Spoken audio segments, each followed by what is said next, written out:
Welcome to Film at 50, a podcast that celebrates semi-centennials in the world of cinema. I'm your host, Brian Rowe. Very thrilled to welcome Cody Dericks from Next Best Picture back to the podcast today to talk about a big one, Cries and Whispers, one of the Oscar nominees for Best Picture and Best Director at the 74 Academy Awards. Thanks so much for being here, Cody. How are we doing?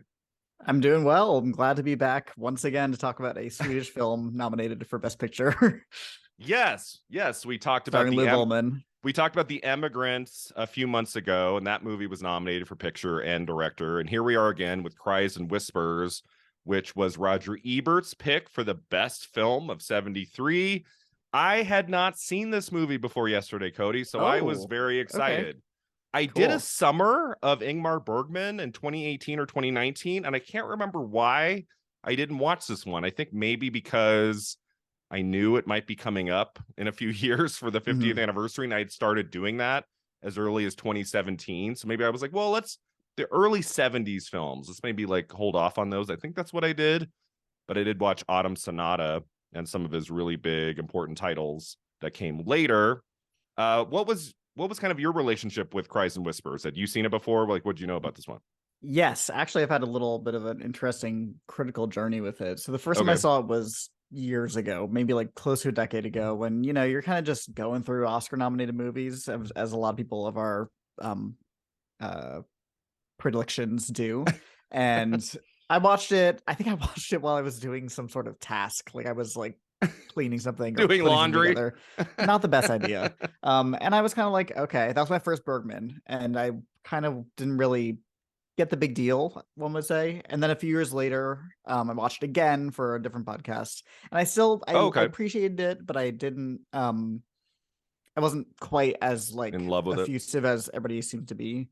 And then I watched it last night, and oh man, did it work for me this time. This movie really, really spoke to me. I don't know if it's because I've gotten older. I'm in my 30s now as opposed to my 20s when I previously watched it. Or I've, not to get too personal, had more relationship with death lately. Since my last watch, but yeah, it really affected me this time. I was fully crying at the end, and I don't cry very often. I literally have a list on Letterboxd called movies that made me cry, because it's so few that I can list them all in like a short format, and this is now one of them. Wow. Loved it. Yeah. So there's another 1973 title that made you cry for different reasons, right? A Touch of Class. Maybe scream, maybe throw things at the wall. My least favorite Best Picture nominee of all time. I've seen about 500. It's a terrible movie. That's coming up in May. I have someone who said, do you have anyone who wants to do that one? I said, well, definitely not Cody Derrick. But well, if you want me on in the background to kind of just like scream and grumble and like be whatever the opposite of a laugh track is, I will happily do that. So Cries and Whispers, this was your third watch then? Is that right? Yes, correct. And that's so interesting that you've kind of like evolved with the movie. Like the first two times you liked it, but then it really was this time that made you see how important it is. Yeah, I think it just comes around to showing, I think it just shows me how important, how we can't really remove personal experience from our affection and reaction towards art in general. And I mean, speaking of Roger Ebert, he himself once said something along the lines of, I have no interest in being consistent, and he would go back and re-review movies and his opinion would change all the time. And I really value that in a critic who can say, you know what, actually, I've come around to it and I appreciate it. Or even vice versa. If you watch something and you're like, actually, that didn't work for me as much as it did when I was a child, perhaps. But yeah, I'm usually pretty sure of how I feel about something. So when I was going to rewatch it for this podcast, I was going into it knowing I would appreciate it. It's a unquestionably well-made movie, but the emotional impact of the story and the themes just really broke through to me this time. Yeah, that kind of happened to me in the last year with Everything Everywhere All at Once. I watched it late at night. I was tired in July, and I thought it was okay. I admired the performances, but it was so all over the place that I'm like, what is this movie? I don't know what's going on here. And then I came to it again a few months later, very much awake and very focused. And then I came to really, really love it. So you're saying that on the next watch, maybe in the third watch, I will love this movie more, Cries and Whispers, Cody? Because I liked it, but boy, it was so built up for me. And I've loved like 4 of Ingmar Bergman's films, like loved 4 of his movies when I watched them a few years ago, that I felt like I liked it, but it didn't quite deliver the masterpiece I was kind of expecting. He's somebody that I think you really, more than most directors, have to. This is gonna sound bad, but you actually have to like really like watch his movies. You know, you Yes. can't. And I maybe that's why I didn't like them previously, because I might have not been giving them the attention or the forethought or the appreciation in terms of Mm. my mental capacity while watching it. And again, maybe I just matured. I definitely have, I hope.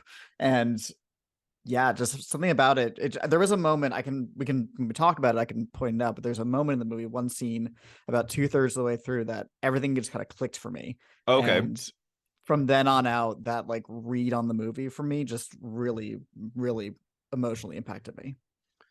Because there's so much great stuff going on here that some things did annoy me a little bit. I felt like sometimes the focus would go to a lot of different characters, and part of me wanted it to kind of stay a little bit more contained with maybe the main 2 or 3, and just kind of in the plane that they're in during that time where the sister is suffering. Sometimes Mm-hmm. the movie bounces around to different timelines, like, oh, now we're watching Leave Ullman like play the mom, right? In a flashback. Isn't that in the Was that first? her? Isn't Oh my that god. her? Like it looked like I, her. I don't I don't know. That was I have kind to of check. odd to me. And I love when color is used as a symbol in a movie, but red is really overdone here, Cody. What do you think? I'm holding my Like, finger up for those listening. I did a little research after the movie, and okay, that kind of informed my thoughts on the use of the color red. okay. Because Yeah. no, I'm all for that, but so often during the film, he will dissolve to the color red and back. And I felt like that was a little bit hitting you over the head with a hammer. And it wasn't just the dissolves, it was a lot of the things in the movie, the rooms, the walls, the furniture. At one Right. point, one of the costumes, a lot of red, a lot of really striking red. And red is a very specific color in film. It really draws your attention more than almost most colors. I know, like David Fincher, for example, rarely uses red because he thinks it draws attention and can Oh, distract. interesting. So for a movie like this to say, you know what, actually, we're gonna have a whole lot of red. Crimson actually is the specific color that they used. Um, Okay. it's really, really daring. Because Bergman is not really known for color, right? Like before this movie, most of his I films were mean, black and white. right, his things before this were black and white, Wild Strawberries and Seventh Seal, obviously Smells of Summer Night. Yeah. After this he goes to color, which makes sense. It's the Well, time it's the period. 70s. And Yeah. there might be more movies before this that are in color. But I don't think of the only other color Bergman movies I've seen are Face to Face, which I don't quite remember most of. I didn't really like it. And Fanny and Alexander, which does have really Yes. specific use of color, but I don't recall it being so specifically centered around one color like this. Mm. Yeah. Autumn Sonata. It's very kind of sparse in its use of color. Like I don't remember any big reds or greens or blues in Autumn Mhm. Sonata. It's definitely kind of an intriguing element of this movie. I just felt like once we dissolved to red for the 77th time, I said, okay, I got it. Yeah. So, do you want me to read what I found on the So yeah, color so red? about the Yeah. color. So what did Yeah. you see about the color use in this movie? So while I was watching the movie, I didn't really have a specific interpretation of it. I kind of Mm-hmm. just took it as being, for the purposes of contrast, because those there are also, not only is there a lot of red, there's a lot of white, and red and Mm, white really stand out against each other. It's almost like a blood stain at times. yeah. But so okay, I got this from a little behind the scenes video I watched after the movie. Oh, Uh, cool. to Bergman, uh, to Bergman, in his dreams, red represented the interior of the soul. Mm, Almost the words he used were, "It's a membrane suffused with blood." And I have a quote from him. He said, "When I was a child, I saw the soul as a shadowy dragon, blue as smoke, hovering like an enormous winged creature, half bird, half fish. But inside the dragon, everything was red." So strange thing for a kid to think about, but okay. I guess young Ingmar Bergman was going to be thinking about that if he saw the movies. That makes a lot of sense. Interesting.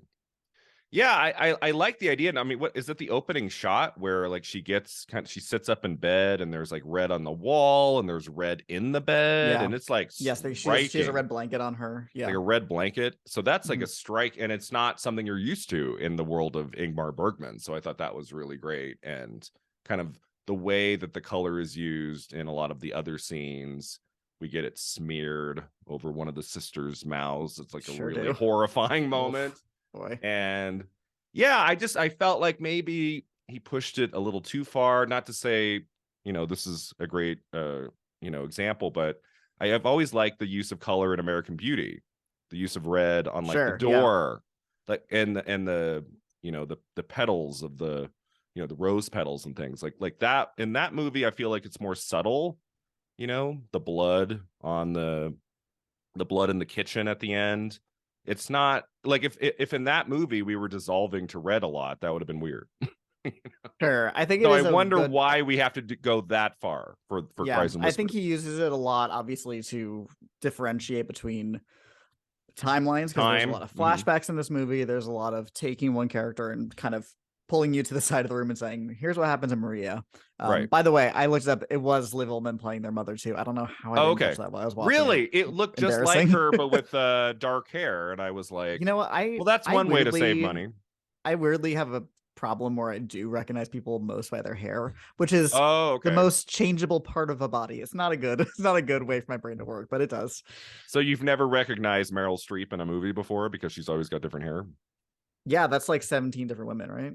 You're like, Meryl Streep has been in one film, and that's Mamma Mia. A masterpiece. That's her best film, obviously. That's one of the few films where it's like her hair. But Mhm. yeah, so this movie, it's I mean, we should tell our listeners a little bit about the plot. This is a tough watch. You see someone suffering from Yeah. uterine cancer Mhm. in a bed until she dies, which is what, maybe 50 minutes in, like It's around the like halfway two mark, thirds the way through. Yeah. an hour in maybe. Like there are 2 or 3 scenes of her suffering, of her screaming, and her sisters like not even knowing what to do. So this woman's dying. Her 2 sisters come to see her, and she lives in like this beautiful mansion, like on this big estate. Mhm. And they come and they all kind of own the house, right? Don't they talk at the end about how, oh, we're gonna need to sell the place To and me, move the on? impression I got was that it was Agnes's house. Agnes is the dying Agnes is woman, the and dying they woman, they traveled here right? because they make a point to say like, "Oh, we're all together. Like we haven't done Yeah. this in a while." Hmm. Yeah. But there's like moments in the movie where Agnes is suffering and screaming, and the sisters just kind of watch with their hands over their mouths, like, what do we do? Yeah, I And mean, there's by not the much to do, is the and thing. those are the moments that I'm just like, boy, man, this is not just an easy, Sunday afternoon watch. No, You have no, to be in it's the right mindset for this one. and lots of movies deal with death. Yeah. That's not a crazy thing to say. From the most highbrow art films to Disney movies we watched when we were 5. It's part of storytelling. This is Hmm. one of the most brutal depictions of death I've ever seen because it is both so banal. She's just lying in a bed. She's Yeah. not coughing up blood. She hasn't been shot in a war. And it's also so upsetting because it's so. I've never been around a dying person, but I assume quite true to life. There's just Yeah. the breathing and especially the time it takes. The The struggle for time it breath. takes is Hmm. so hard to watch. And, there's the scene where she's having that choking breathing. I don't even know what exactly is happening there. Yeah. Um, her body's just failing, obviously. There's a shot of a clock, and it's a close-up of a clock, and it's about like 3:45, I think was the time, and then it fades to show time passing, and it's now like 9:15. So this is just going on Yeah. for hours, and it's just horrible. Just the implications of that are agonizing. Yeah, another devastating development is that they go to call the doctor, and and she walks in and she says, "Oh, the doctor wasn't home." And then there's just like a Yeah. pause, and it's like, okay, well, like this woman needs help. Like she's not doing well, and there's Well, even nobody back then, to come help. what's a doctor gonna do Yeah, in the 19th century? I assume, yeah. give him some morphine, maybe, but that's about it. Is it like the 1870s? This movie takes place somewhere around That there. sounds I think about I think that's what right. I read yesterday. But I can't say for sure because I don't know what Swedish fashion was like as opposed to American fashion at the time. Yeah, But it's the 19th century 19th sometimes. century. Yep. But yeah, all the period detail is very, very well done. Like it's never we don't go out of the house very much, right? Like it's a pretty contained movie with only a Right. select few characters. But Bergman does play with time in this movie, and he takes us back to when the girls are like little kids and their mom is there on the estate. We get a scene of one of the sisters like just not having a great relationship with her husband to the point where she like self mutilates Yeah. her body, which is like a really shocking moment in the movie that you don't see coming. It is shocking because it does not feel like the kind of vocabulary the movie has established up to that point, which I think is the idea, especially with that character. Mm-hmm. And then But there's yeah, like I this mean, weird, real quick, there's like this weird relationship between two of the sisters where there's almost like this like sexual subplot or something about them touching each other. It's kind of like a big kind of part of the movie that I was never quite able to wrap my head around, but it's in dialogue and it's in the way they look at each other. Like there's some sort of history with those two. So it's not Agnes, the dying woman, but was it Maria and Karen? Maria and Karen. Yeah. Karine. I'm Karine. sorry, my Swedish pronunciations Karine. are off. They also have an intriguing relationship too, and there's something kind of off about it that like the movie doesn't ever quite tell you exactly what's happening between them, but there's clearly something in their past that's been bothering them. Right. I actually didn't get more that it's something to do with their past because I think the movie lays a lot of that clear. It shows a lot of the things that got these characters to where they are. I think what I got from it is that it was more about how different they are, even though they are sisters. They are so different in personality and temperament and how they handle things. They don't even really look alike. So they don't at all. Not at all. You just have to take their word for it. Karen looks more related to Anna, the maid, but whatever. Yeah. And Anna, who's lost a child too. She's lost someone in her life too. Who's lost her daughter. She's very religious. And I think, it's interesting because the movie starts with shots of ticking clocks. So right away, your film watching brain goes, okay, there's gonna be themes of time passing or time progressing, which is true because it's about, the linear march of life towards death. But the interesting thing is that the movie is not tethered to time. It bounces around all over the place. There's flashbacks. There's like mid flashbacks to only slightly further back from when the movie starts. There's one sequence that's like a shared dream sequence between the sisters and Anna that is completely removed from space and time. It is metaphysical. And so it's interesting that Bergman would kind of give you this visual image of clocks and say like, time, do you get it? And then the movie's like, time doesn't matter. Time compounds upon itself and builds upon itself and reflects inside yourself in ways that are not linear, unlike the actual progression of time. Yeah, I mean, the movie deals with time. It deals so much with death and with loss. And the character of Anna I found interesting, the way she like holds Agnes in the bed. Like, doesn't she take her top off? Like she like lays with her, she almost like takes one breast out and just kind of has it hanging out. I think it's very La Pieta, obviously.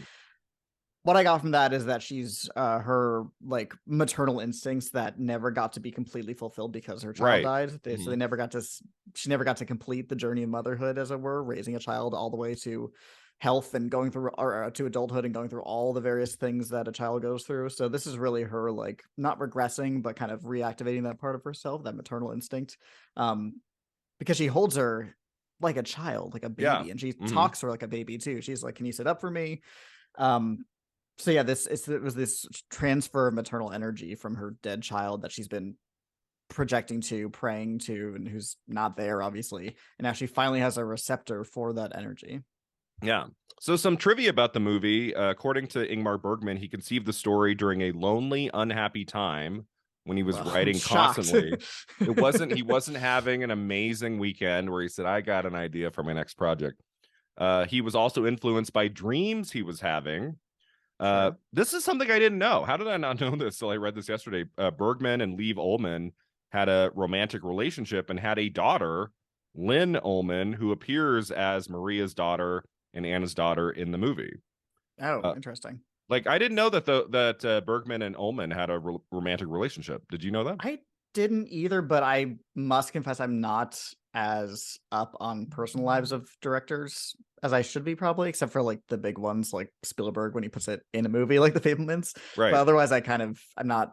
That's not something that I usually look into. But that is very interesting, and he obviously uses her in so many movies. So I guess it makes sense. That eventually they'd fall in love and have a kid. Right. And you hear about that happening with other directors. Like I feel like Darren Aronofsky has a tendency to Fall have in an love with affair his with women. like a Right. few of the women he's worked with. Rachel I think it's something. Weisz he was with, Jennifer and then Jennifer Lawrence. Lawrence.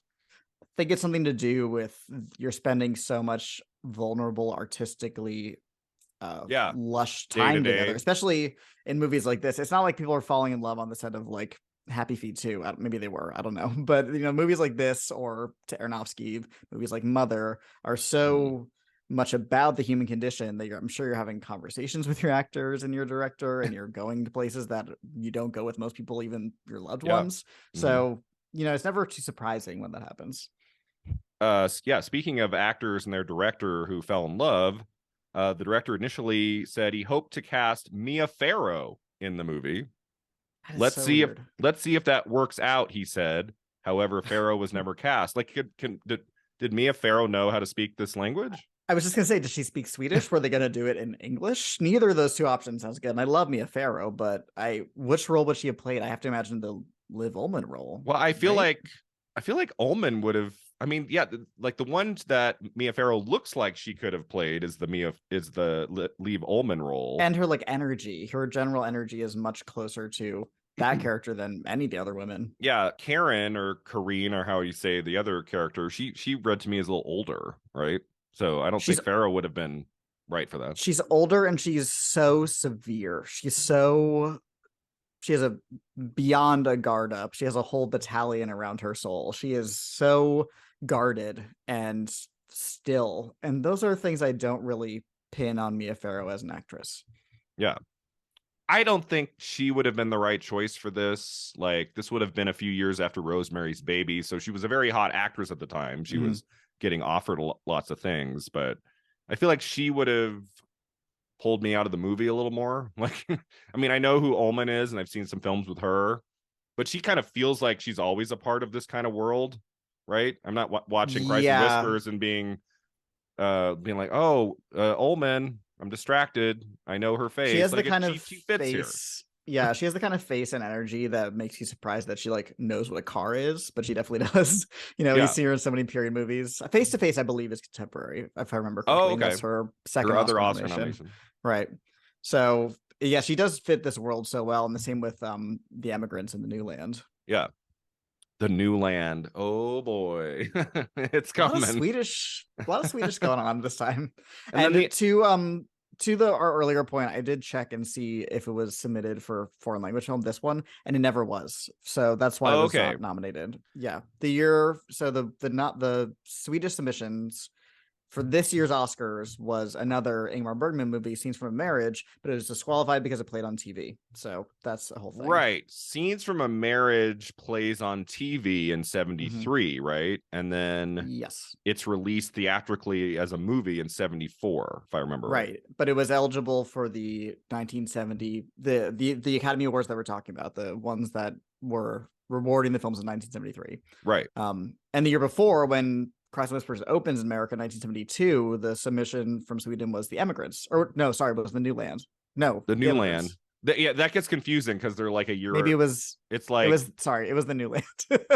Very because confusing. The Emigrants is nominated for foreign language in early 72, right? Right. And then Yes. it's nominated for Best Picture and Best Director in early 73. Right. And that same year, The New Land is The New Land nominated is for nominated for foreign. foreign film. Neither win. And then around this time, I mean, you have someone like Ingmar Bergman who's very prolific, right? I mean, almost every year around this time, he has something new. So Yes, his films are going to be submitted for things, yeah. and then you have this. So You would have this basically the same year as Scenes from a Marriage. That's pretty amazing. Like both of those yeah, come out he in the was same really 12 months. pumping them out. But then you have all that controversy. Oh, well, Scenes from a Marriage was originally for TV, doesn't count, like all of that stuff, which people were, I think some people were kind of up in arms about that. Like, no. Like, this is a film, a very long movie. Yeah, a bunch Didn't of even go for directors it. were like, "Hey, no, that's not fair." Nowadays they would, I don't know what they would do because there's such fluidity between television and film now, especially when it comes to awards, that I don't even know what would happen with this. Yeah, and if you were to like, I don't think that would go well today if they were like, Mayor of Easttown, we're going to submit it as a feature film. Right. But then you get weird things like there was that 6 hour OJ documentary a few years ago that was like built as a miniseries, but played theatrically first, so it was eligible. I don't Oh, know. right. There's weird Was things that all over the place. nominated for best documentary? It won. Yeah. It won. Mm-hmm. And how long was it? Like as a Oh, at movie? least 6 hours. It was It was long. like It was in it was like a parts. 6 hour movie. It was in parts. It aired in parts. So I if loved Mayor, it. so if So they had just I'm not released, complaining, but they just released like an 8 hour movie of Mayor of Easttown in one theater before it dropped on HBO, they could have submitted it as a movie. I mean, it would depend on like the window between release. I think they've changed the rules since then Oh, okay. because of that, but then the rules changed again because of COVID. So who knows? Right. I think people Anyway, would be kind of upset. But yeah, yeah. the only other person in Cries and Whispers that I recognize was Erland Josephson as David. He's speaking of Scenes from a Marriage. He's the man in Scenes from a Marriage. Oh, okay. I've never seen scenes. I've never Oh, seen it's scenes from a good. marriage. It's so good. I did watch that. Why did I watch that? Not Cries and Whispers, but I did watch Scenes from a Marriage, and then I watched the newer version with Yeah, Jessica Jessica Chastain and Chastain. Oscar Isaac, and that was also really great. Very modern, updated. If you like those two, like who I love those two together from A Most Violent Year, it was really cool to see Mm-hmm. them in a project like that. That's like kind of set over many years and their ongoing relationship. And but the original is even better. It's really great, and it's Ullman and it's Erland Josephson. So they would have probably started working on that right after Cries and Whispers, which I did Yeah. read. It did. This wasn't shooting in like mid 72. This shot in September and October of 71. So there was more than a year after they wrapped before it Okay. got screened anywhere. It's not like they shot it and then 3 months later it was out. But That that could means he take probably a was while. editing one movie while directing another, which is always when directors do that. I'm like, just calm down, just slow down. You're gonna give yourself a heart You don't attack. like when they're working on 3 movies at the same time? It stresses me out, but that's just me as an audience member. If that's how they work, I think like Spielberg does that a lot, where he'll Yeah. be like releasing movies in quick succession. I think it probably is maybe he just has creatively fertile times. Yeah. But yeah, I've heard Spielberg talk about that in interviews, saying like he likes when he has two going at the same time. He likes he'll have two in the bouncing same back year and forth. sometimes. I Yeah. don't think he liked shooting Schindler's List and then going back to this like a little studio and watching visual effects coming in for Jurassic Park. That he didn't like because he was Yeah. very much in the Schindler's List mindset, and he When I was hear like that, hard I'm for him to look at like, dinosaurs. when I hear that, I just can't imagine. I mean, obviously it did because he's good at this, but I can't imagine being able to separate your like director energy from this between the two movies. Also, like Yeah, when do you sleep? That just yeah. I don't. It stresses me out. Take a nap. I believe at one point he was working on 3 movies in different stages in 97, 98. He was like Yeah. he was like editing Lost World Jurassic Park, shooting Shooting Amistad, Amistad. prepping Saving Private Ryan at It's the same crazy. It's too much. time. And one of those movies is good, so it all worked out, I guess. And the third one worked out for everybody. Yep. But so yeah, so this shot in the fall of 71. The mood on set was described as light, an antidote to the film's heavy subject matter. Okay. So is that weird to watch the movie knowing like, the actress, what's her name playing Agnes, Harriet Anderson, that she'd be screaming bloody murder in those scenes, and then Bergman would yell cut, and then she'd get up and just start dancing.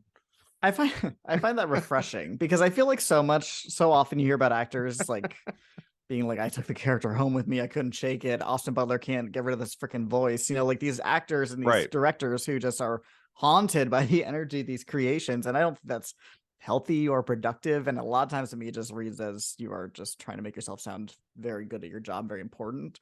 But Well, it's I not get necessary it. to create great art. I mean, I understand it, but I I feel like a get lot it of with times people Austin are like, Butler. I get it with him because he spent 3 years on it. Like they were about to start shooting, and then COVID hit, and they had to stop for 18 months. And he knew this was his shot. Like this yeah, was well, the shot in that's when in his mouse scores, so career. it makes sense. Mhm. And oh, really? You think he's gonna win? Yeah, obviously. We'll see. You're probably right. He probably will. But yeah, so I mean that's a case where he knew this was his shot, so I could see him like taking a while to kind of step back from the character. But yeah, it's like a small kind of like, dour film like this with, very heavy subject matter. It made me happy to know that everyone wasn't going home every day just like, shaking their head Miserable. and Yeah. miserable, and Bergman and Ullman being like, let's make a comedy next. Right. I mean, it's refreshing to hear, and like makes me feel better about watching a movie that's so taxing, because you also hear about a lot of movies in this time that had no regard for the actor's emotional or mental safety. Yeah. So it's nice to hear a movie like this being treated lightly on set. Yeah. Something else about the movie I was really taken with was the last scene. You said you were crying. Yep. We get Not whispering, just crying. Agnes kind of narrating at the end, right? Like Yes. Agnes has been dead for 30 minutes or whatever it's been, and she's kind of narrating this beautiful moment with her family and like on the swing, and that scene was so beautiful, so striking. I feel like I would have liked the movie more if we got Agnes more as a main character through narration, and we got more scenes like that earlier in the movie, because it did That's kind of come out of interesting. nowhere. You didn't feel that way? I feel the complete opposite. I Because we don't get it at all, it makes the ending more powerful. You only see this woman as in pre-corpse state. You see her with one of the first shots of the movie. The first shot of the person in it is this extreme close-up of her face, and you see all the, it's obviously Yeah. makeup, but her lips are chapped, and Mm-hmm. she looks like a skull. It's awful. So you don't get to know her as a person until the very end of the movie. And I think that is purposeful in terms of reflecting and putting us in the mindset of the other sisters, because the Okay. point that the movie seemed to be making is that they had not seen each other in a while, or not as much as they would like. So to these sisters and to the audience, she really is just something waiting to expire, and she Something looks dying. like it. Mm-hmm. So when you finally get the flashback at the end and see her in her youthfulness, Mm-hmm. I found it very moving, because it's just really sells like, no, this is a person, and this person's Yeah. life ended horribly, but they still had this one moment, and they're recalling it. It's through a diary, but it's being recalled even Yeah. after she dies. So this beautiful moment and this person as it was still lives on. And I think it's really important that it's Anna reading the diary, the maid, because she's the one who was even closer to her than her actual relatives. Mm. Like the sisters are trading off shifts watching over her, but like it opens with Lee Volman on like guard duty, but she had fallen asleep. She's Yeah. not really the caring focus of these sisters. It really is an obstacle to overcome. Mm. No, that's a good point. It would have been overkill if the whole movie was told through like Agnes's perspective, and she's like, after she dies, we're getting Right. her Like speaking, Sunset and Boulevard or something. yeah, like a William Holden Sunset Boulevard thing where she's kind of narrating the whole movie. I didn't want that, but I felt like since we do get access to her writing in her diary a couple other times, right? Don't we Mhm. see her writing in it early in the movie? Yes, the very first words this film shows, besides the opening credits, is Yeah, her writing in her diary, and I wrote down because it's so depressing. It is early Monday morning, and I am in pain, and that's how the movie starts. Like right. that's the beginning of that's the first human expression of emotion you see in the entire movie. But we get a couple flashbacks throughout the movie. I don't think it would have hurt the film if we had had one or two other flashbacks kind of told through her words, of not necessarily that scene we get at the end, but maybe just showing her be in her, much better non-sickly state when she's younger. I think we could have had a couple more moments to humanize her in the first hour. I don't think it would have hurt the movie. Like just a I couple get that. brief moments, I because find the it ending's so impactful as great. is, but that's just me. Yeah. Yeah. If I Because can like, no, go ahead. Oh, I was going to say, because we have a couple moments where we kind of drift away from Agnes and we're on Karen for a while, we're on Maria for a while. And I wasn't sure if those moments were as successful. Like I felt like sometimes the movie would like lose its way a little bit. I think I don't really care about this part as much as I do. Like for me, Agnes and her story, that was like, for me, that was the part of the film that was of most interest. And so Mhm. when we kind of drift away to a flashback of Karen with her husband, and I think that scene's pretty long. Like we were there a while, and I'm like, in a 90-minute movie, is this serving the story as well as it could? I don't know. Some of Yeah, those the moments movie is didn't work for me. really It really is vignette based, and it Mm, begins with Agnes yeah, in bed, so it really does kind of train you to think this is the main, like, her the kind story. of the home base, if you will, of like Yeah. where this movie will be centering around. But it really is kind of about it uses these flashbacks to build these characters up, and it gets the part that I found most moving was, so you have all these flashbacks, you're learning about these characters, and where they've what they're bringing to the situation they're in now, as individuals and in terms of each other. Hmm. And there's this one scene after, shortly after Agnes has died, where it's a dinner scene between Karen and Maria, who, like I said before, are total opposites in terms of their emotional reaction to Hmm. things. And Maria's kind of being quiet, and Karen is just like talking, talking, talking, but it's all really practical things, really things to do with, okay, we got to sell the house, and here's what we're gonna do this, and da, da, da, the arrangements you make after a death. And one of Maria's earlier points is that she and Karen don't really have real conversations anymore. It's just small talk or like necessary talk. They don't Mm, talk deeply about yeah. things outside of that. And in this scene, Karen starts, like, through her monologue of banality, starts breaking through these moments where she's like, "Yeah, I thought about killing myself. I really hate you, Maria." You know, she these expressions of inner thoughts and feelings that are so private to her, uh, and to every, she doesn't share with anybody, not even her husband, obviously, not her sister.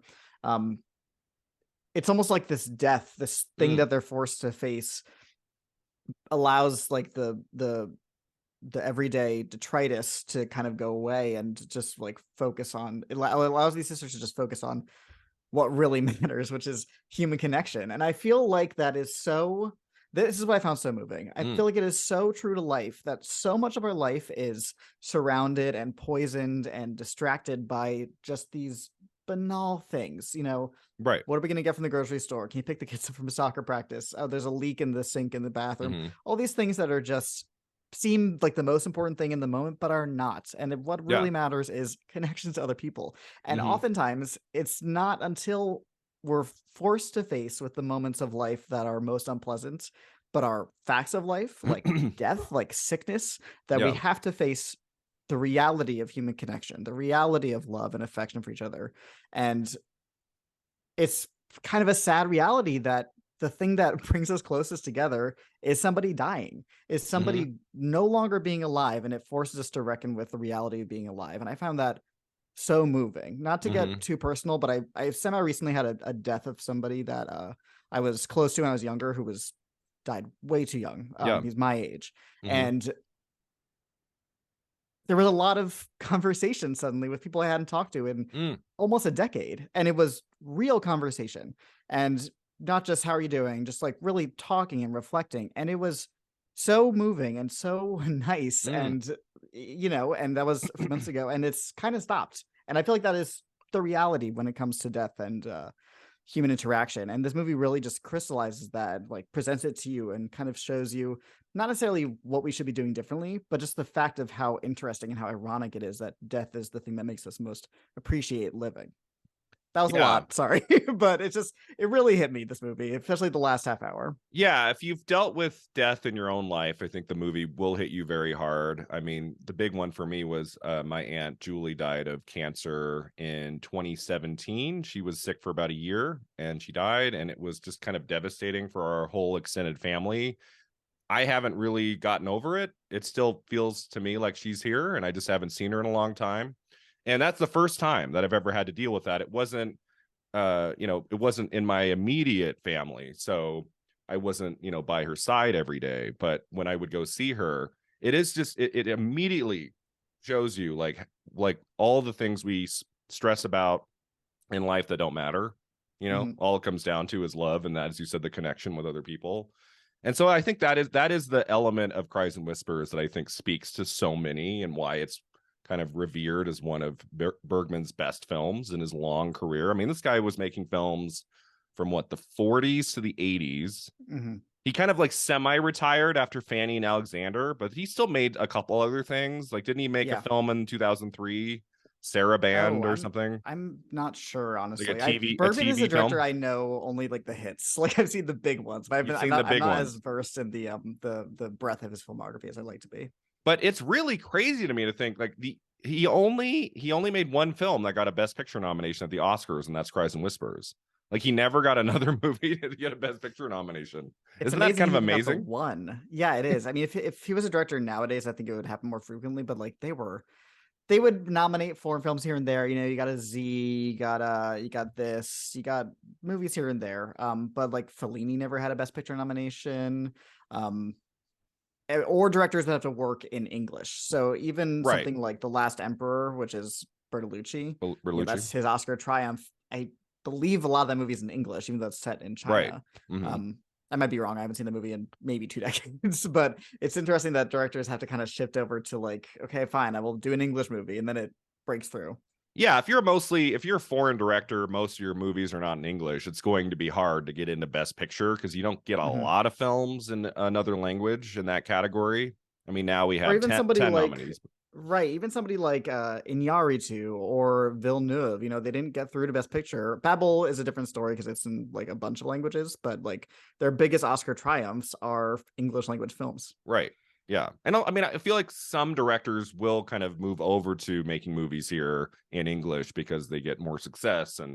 But then there's other people like Bergman. I mean, he made a couple movies in English, right? If I remember right. Like there's a couple, I haven't but seen it's any of them, but he has. mostly, yeah, it's mostly in another language. And so I think some directors just feel more comfortable on their home turf and they don't need to go in that direction. He was definitely one of them. Sure. So a few other things about the movie before we get to the Oscars. Every major film distribution company rejected Cries and Whispers, even when Bergman asked for an advance of only 75,000. In the United States, rights were bought by Roger Corman's New World Pictures for 150,000, and Corman That's spent Roger about Corman. I love Roger that. Corman bought Cries and Whispers. It's not something you would expect. According to the producer, the film made a profit of $1 million and was Bergman's biggest success in the United States. Author Tino Balio reported a U.S. gross of 1.2 million from 800 theaters. It was his best performing film here since the movie he did called The Silence. Hmm. So I think The Silence is that like early 60s? Like that's a I few don't years know that movie. before. So it's not like Bergman's films were lighting up the box office charts in the United States. Like this was kind of a rare film of his that did pretty well here. Yeah. It's interesting too. I was in this behind the scenes video I was watching. They said that his movies were not well regarded in Sweden. They were divisive, Huh. which is really interesting. Apparently, it wasn't until Fanny and Alexander, which is basically his swan song, Yeah. that people in Sweden were like, "Oh, that's pretty good," which is Oh, we wild to like think him. about. I feel like I can't think of another example where a foreign director finds more success in other countries than his own off the top of my Mm, head. That is such a because these movies feel supremely Swedish. Again, I've never been yeah. to Sweden, but they feel so of a piece with his home country and the sensibilities of other pieces of Swedish art that I've read and watched. So it's just interesting that most of Sweden for most of his life was like, no, thank you to Bergman movies. Yeah, you think it'd be a big event for them, right? And they'd be like championing him, like, here's our Right, guy. exactly. Which you see a lot happen with when foreign language directors break through. Yeah. Both awards wise, box office wise, and critically. Yeah, just really interesting. So yeah, the critics went crazy for this movie here. Like they loved it. Vincent Canby in the New York Times called it a magnificent, moving, mysterious new film.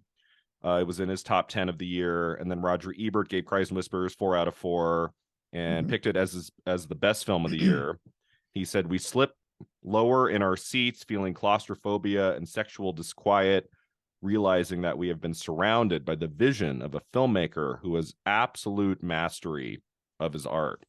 And there's also a quote I've never forgotten. It's in it's in a YouTube clip of Roger Ebert being interviewed about something, and Roger Ebert tells this story of in the early 70s, he had a listener or a reader of his column like called in to his office and said, so Roger, a new movie opened down the street from us called Cries and Whispers. What can you tell us about it?" And Roger Ebert said, "Well, I think it's the best movie of the year." And the caller said, "Oh, that doesn't sound like something we'd want to see. That's like when my family asks me for movie recommendations, and I go, "Have you seen Tar?" And they go, "No, we don't want to." And I think in that part of the interview, Roger Ebert was talking about how most people, when they go to a movie, they want a little less. They want just something to escape from their daily lives. They want something that will just be kind of fun to put on while they're, munching on their popcorn. Most people aren't going to want to go to the theater and see Cries and Whispers. It was kind of like what he was talking about there. But I Yeah. just thought that was a funny example that he would say, well, I think it's the best film of the year. And the guy's like, oh, no, we don't want to go to that. That doesn't sound like something we want to see. I mean, that's the thing is this movie is the opposite of a distraction. It forces you to think about things you aren't even thinking about outside of the theater. Yes. It's so pointed in its ability to make you reckon with things that you would rather not.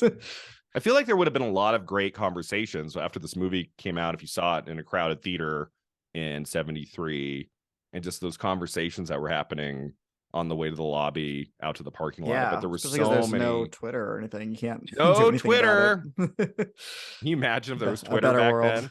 Sounds Like every critic trying to beat each other to the first tweet about Cries and Whispers, the masterpiece.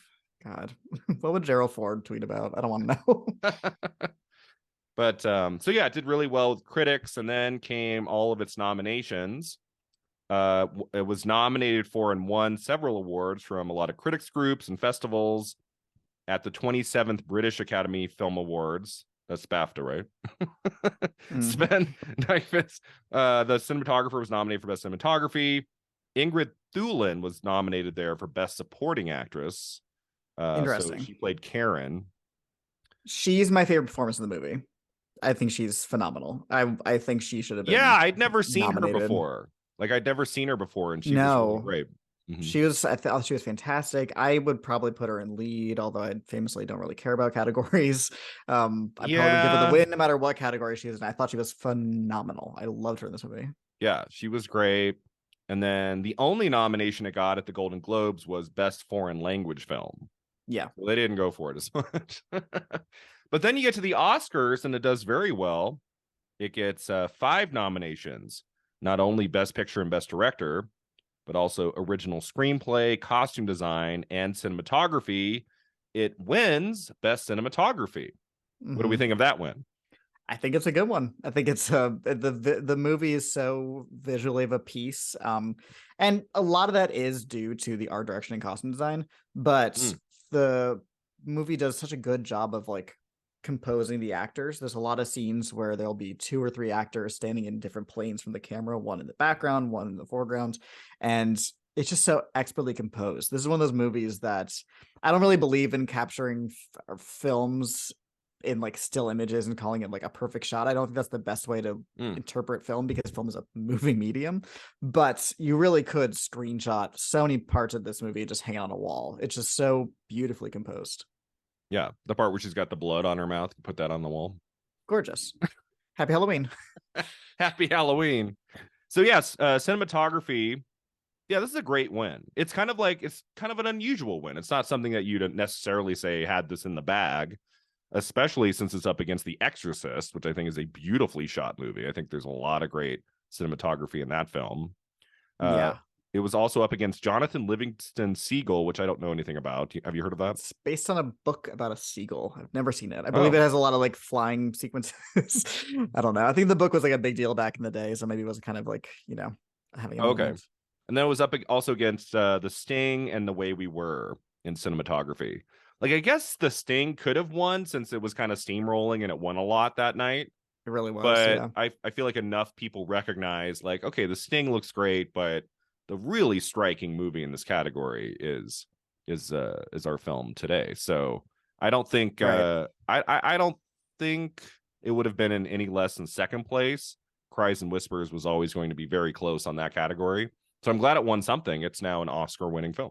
Yes. Yeah, and the thing about the cinematography is, if, like you said, if it was The Sting or The Exorcist, that would make total sense.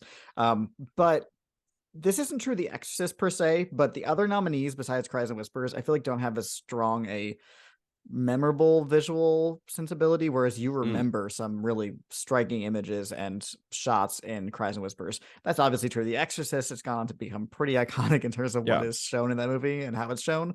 But I can see voters being like, "Oh, Cries and Whispers. I remember all the red, so it's got to have good cinematography." Red. That sounds dismissive because I probably would vote for it myself, but You know, it is there were a some very like voters. memorable. You know, there were some voters with their ballot and they go with red. Mm-hmm. Cries and Whisper. So their secretary is filling it out for them. That was that red movie, Like right? it stands out, like it really does. And I mean, pretty much everything's in color now. But I've looked at a lot of films for this podcast over the last couple years, and just the look of Cries and Whispers. I mean, it is a standout in terms of Mm. just like the visual nature of this movie. It's really great. So that's a fantastic win. Costume design, it loses to The Sting, and other nominees there would Ludwig, Tom Sawyer, and The Way We Were.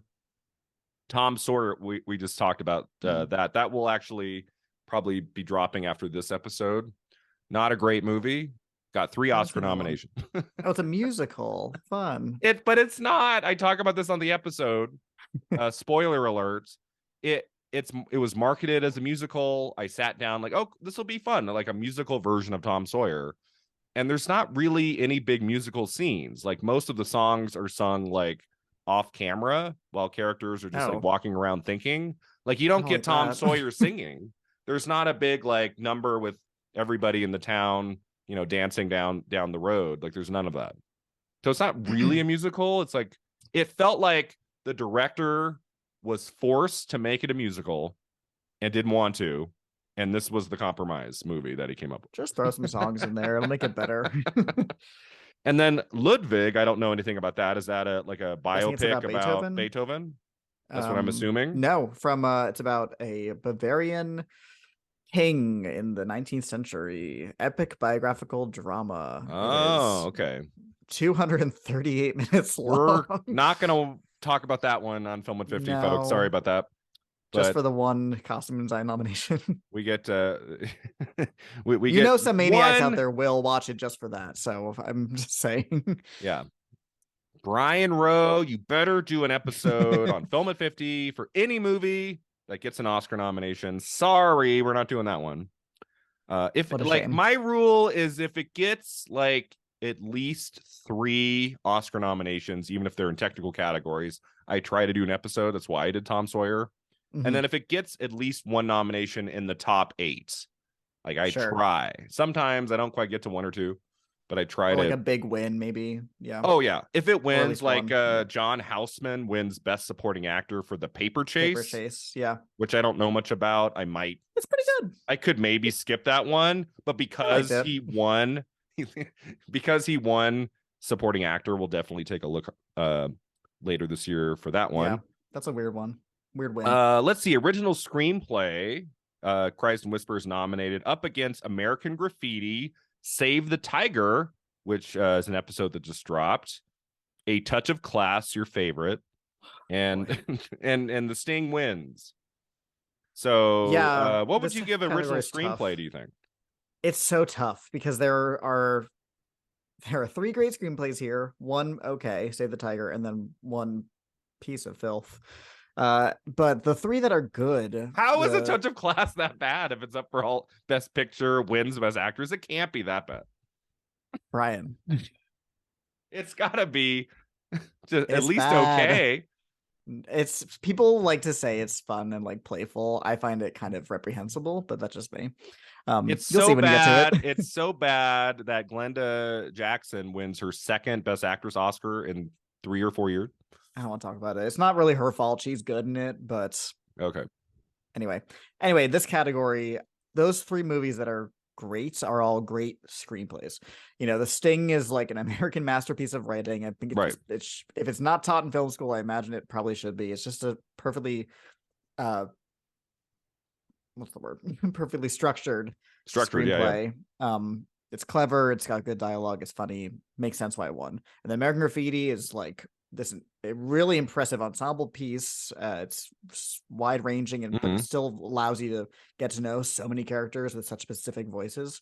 And then Cries and Whispers is like a profound piece of literature on screen. So it Yeah. really is. They're all doing different things, and Honestly, I'd be okay with any of those three winning. I might lean towards American Graffiti, which feels kind of weird as a writing win, but I love that movie. Could have given So George Lucas an Oscar, a competitive Oscar. that's not something I'm taking into consideration there, especially knowing what would come down the road. Yeah, I can't wait to. I saw American Graffiti like once in high school. I don't remember it. I'm excited to watch that. Same thing with The Sting. I have no memory of The Sting. So American those Graffiti are plays good. better after high school. Like I also saw it in high Oh, school and okay. liked it, but watching it as an adult, reflecting back on your youth, which is what the movie's Yeah. doing, it's profoundly moving. I love the movie. And then I like Save the Tiger, but really it's the Jack Lemmon performance that makes that movie worth watching. There's nothing about the script that's like, wow, this has got to get nominated. So I'm kind of surprised that made it in here. I think we talked about on that episode that it won the WGA award for like best screenplay, Okay. best original or something. So that's probably why it got in. But yeah, The Sting makes sense as a win there, and The Sting wins also, of course, in director and picture. So what other, I have to look it up. Do you know off the top of your head what other best director nominations Ingmar Bergman got at the Oscars? He was nominated for Fanny and Alexander, I want to say. Yes, and for Face to Face, and that Face might to be Face. Is it just it. those three? I believe so. He So this never was got nominated definitely in the his 50s. breakthrough. He's I don't not think so. he's not Okay, I got it. Did you have it? He got an original screenplay nomination for Wild Strawberries, Okay. and he got two foreign language film nominations for The Virgin Spring and Through Glass Darkly, and the latter Okay. also got a screenplay nomination. Okay. Those movies both won foreign language film, and then Cries and Whispers is his big breakthrough. His first director nomination is Cries and Whispers. Okay. And then yeah, Face to Face and Fanny Alexander. That's it. He also gets a screenplay nomination for Autumn Sonata. Okay. So that's it. Yep. And he never wins, right? Did he win No, any of and the those? people he no, he didn't win, and he never personally won an Oscar because his movies won foreign language films 3 times, but that's stupid rule where it goes to the It's the country, not the producer. director. It's the producer So that takes it home. it goes to the country. The country. Wait, what? Wait. Yep. If in foreign film, the country, where does it go in the country? Yep. So where does the Oscar go? to the people who chose it for the foreign language submission. I have to imagine sometimes they let the director keep the trophy, but technically on paper, they are not the winner. Oh, so like I always thought it was the producer. No, it's just no person wins the award. It just goes to the country. It's so who accepts it every year? Like who's the one talking? Is usually the director. Usually the director. But like last year, Drive My Car wins best foreign language or wins best international film, but Hamaguchi has 0 Oscars, even though he has all those nominations in his movie. His movie won the Academy Award. So if All Quiet on the Western Front wins, which it probably will, it'll just go to the country, not the director or producer. Germany. Yep. It'll just kind of like roam in the air for all eternity. And it'll probably go to some sort of like museum or some place of cultural significance or a like government a museum building. Yeah, I'm sure some countries or some situations they've let the director hold on to it, but again, it is technically not their Oscar. Okay. It's one of the dumbest, most backwards rules the Oscars have. I think it's an old rule that must come from a time when it was like we are celebrating like internationality and we're looking at these foreign language films and the country selects it, so we're going to give Italy an award or we're going to give France an award. But it should not be around still. I don't know why it hasn't become a source of controversy. You think it'd be something that people would pick up and rally against in a way that they do with a lot about the Oscars. You learn something new every day. I think it should just go to the director of the film. Yes, just like best animated film, best documentary do. It just goes to the director. Yeah. So best animated feature goes to the director, not the producer. Correct. Yes. So that's like Tim Burton's only Oscar nominations are for animated feature, and he would win those awards. Right. So like Guillermo del Toro is going to win another award this year for Pinocchio. Okay, so that Oscar goes to Del Toro. Yes. And no one else? He's not like one of many. I don't believe so. We don't have to get maybe into it's the director and the main. Curious about how that works. I'm curious too. Maybe it's the director and the main producers. That would make sense. Like best picture goes to the producers. Best direct it goes to the director and then producers. Interesting. Yeah. So if the movie has like 3 producers, they make 4 Oscars for animated feature, 1 the director and 3 for the producer. And then international feature film every year they just make 1 Oscar that just 1 goes Oscar to nobody. And they send it to Paris or whatever. They just get an envelope, right, Paris, and just ship it out It's and so dumb. It's see where it ends ridiculous. up. Yeah, Interesting. so like you see these pictures of the directors, and you even see it confused in like I've seen movie trailers that say like from Academy Award winner blah blah, and I'm like they didn't technically are not an Academy Award winner. That They're is a movie false they marketing. made. It's false marketing, but it's should not be. It should be correct because like that should be how it is, but it's not. I'm always sad when there's a trailer and it's like got 4 actors' names and it says Academy Award winner, Academy Award Yeah, winner, Academy Award winner, and then just says the 4th name. and Sam Worthington. And you're like, oh, like that person probably has seen that trailer and feels sad at that moment, right? It's why I like when actors get their first nomination. Like we So can finally say like Academy Award nominee Jamie Lee Curtis, even if I don't yeah. like the nomination. Do you think Say that's that. ever gonna come? Will that be in a trailer in the next 10 years? Academy Award nominee Jamie Lee Curtis. Like, will Yeah, that be in a trailer? when they do Oh, nothing, the nowhere, not Scarpetta. anywhere at once, the sequel. Maybe when they do that, she's doing an Amazon show with Nicole Kidman. Maybe it'll say Academy Award winner Nicole Kidman and then Academy Award nominee. Right. No, even worse is when it's Academy Award winner, and Golden Globe nominee. Golden Globe nominee. Woof. Because they're like, oh, we need to say something about that third guy, but he's just got that one Golden Globe nomination. Poor thing. Yeah. Excuse me. All right, so let's talk about director and picture. So director is Bertolucci for Last Tango in Paris, and then The Exorcist for William Friedkin. I always wonder if Friedkin had not won for French Connection, could he have been more at play there? I do think there was like some like horror bias that I think even if Friedkin hadn't won for French Connection, he probably still wouldn't have won for Exorcist. He was still pretty young at that point. And then American Graffiti, George Lucas. That would have been kind of neat in the history books to have had George Lucas win an Oscar not for Star Wars, right? That would have been kind of interesting. Right. And the weird thing about American Graffiti is I have to imagine people at the time, especially voters, were looking at this as the start of a promising career, because he had made THX 1138 before this. Yeah. But which didn't do very well. No, it's a good movie though. But this is like the birth of a voice, and he gets all these nominations, and then his next movie is Star Wars, also a huge hit, gets all these nominations, and then that's it. He just stays. Well, he doesn't really make another movie. Like they're not gonna give him. I mean, I guess you could argue. I mean, it happens here and there, but I don't think George Lucas was ever gonna get Oscar nominated for the prequels. I don't think that was gonna happen unless they were an extraordinary film. Unless they were just amazing. Which they weren't. Right. There's especially back then, that's not the kind of thing they were really going for. Yeah. So pre-Lord of the Rings world. And then George Roy Hill wins for The Sting, which this was just the year of The Sting. That movie comes out around Christmas, right? And kind of the alternate is The Exorcist, but that movie is a little too controversial. It's a genre film, so The Sting makes sense to win the top award. The Exorcist also comes out at Christmas time. Yes. Obviously it's a Christmas movie. It's it's about religion. December 26th. They waited till after.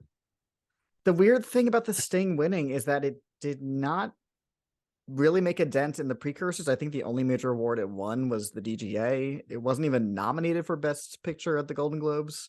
It's not? I didn't look that up. Interesting. The only nomination against the Globes is screenplay. I'm looking at this now. I don't just have that. The Sting like is passed over at the Golden Globes. Like what won in what won drama film? The Exorcist. The Exorcist won drama.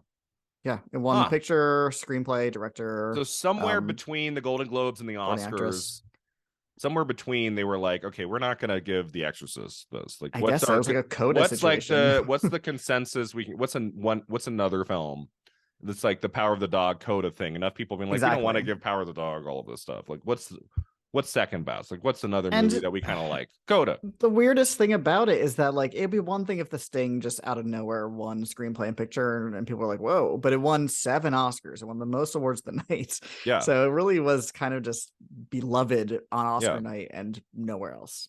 Really weird.